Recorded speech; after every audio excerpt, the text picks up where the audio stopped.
या मोहम्मद बेहेश्त होते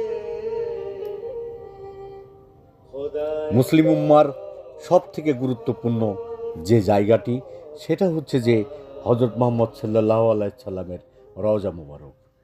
আমাদের সবার একটা কাঙ্ক্ষিত জায়গা, যে একবারের জন্য হলেও অন্তত এই রওজা প্রত্যেকটা মুসলমান দর্শন করতে চাই, জিয়ারত করতে চাই। সে সৌভাগ্য হয়েছে অনেকের।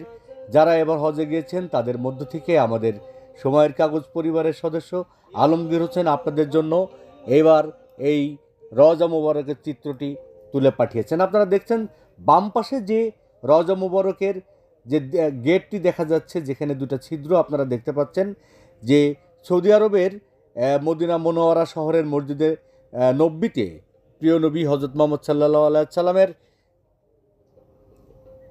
যে পবিত্র রওজা মুবারক, সেই রওজা মুবারকে নিরাপত্তা বেষ্টিত অবস্থায় আছেন এবং সবাই সেখানে পাহারারত আছেন। সেখানে পুলিশ।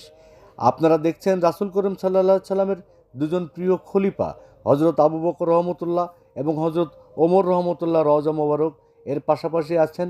যে দুটো ছিদ্র আপনারা এখন দেখতে পাচ্ছেন, এখানে আগে থেকে যেটা পুস্তকে বা বিভিন্নভাবে যেটা বর্ণনায় এসেছে, যে এই দুটো ছিদ্র অন্য দুজন সাহাবীর, এবং এবার আমাদের সবার যেটা কাঙ্ক্ষিত যে জায়গাটাই হজরত মুহাম্মদ সাল্লাল্লাহু আলাইহি সাল্লামের রওজা মুবারকের যে চিত্রটি আপনারা দেখতে পাচ্ছেন, যে এই যে একটি ঘর দেখা যাচ্ছে, এইটা মূলত হচ্ছে যে আয়েশা রহমতুল্লাহর ঘর। নবী করিম সাল্লাল্লাহু আলাইহি সাল্লাম এখানে ইন্তেকাল করিয়েছিলেন এবং ওনার ইচ্ছা অনুযায়ী বলা হয়েছিল যে উনি যেখানে ইন্তেকাল করবেন সেখানেই দাফন করা হবে। সেই কারণে ওনার ইচ্ছা অনুযায়ী ওনাকে এখানে দাফন করা হয়েছে। এই সৌভাগ্য সবার হয় না।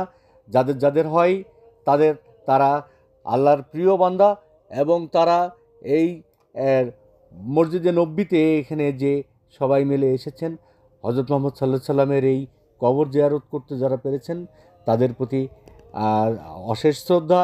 এবং এটা আল্লাহ নবী করিম সাল্লাল্লাহু আলাইহি সাল্লামের ওছিলায় এই মুসলিম উম্মাকে মুক্ত করুন, সবাইকে আল্লাহ বেহেশতে নসিব করুন এবং সুপথে আনয়ন করুন। আমরা সেই কামনা করছি। সময়ের কাগজের পাঠকরা যারা দেখলেন তাদেরকে অনুরোধ করব যে আপনারা আল্লাহর পথে থাকবেন, ভালো থাকবেন। ধন্যবাদ সবাইকে।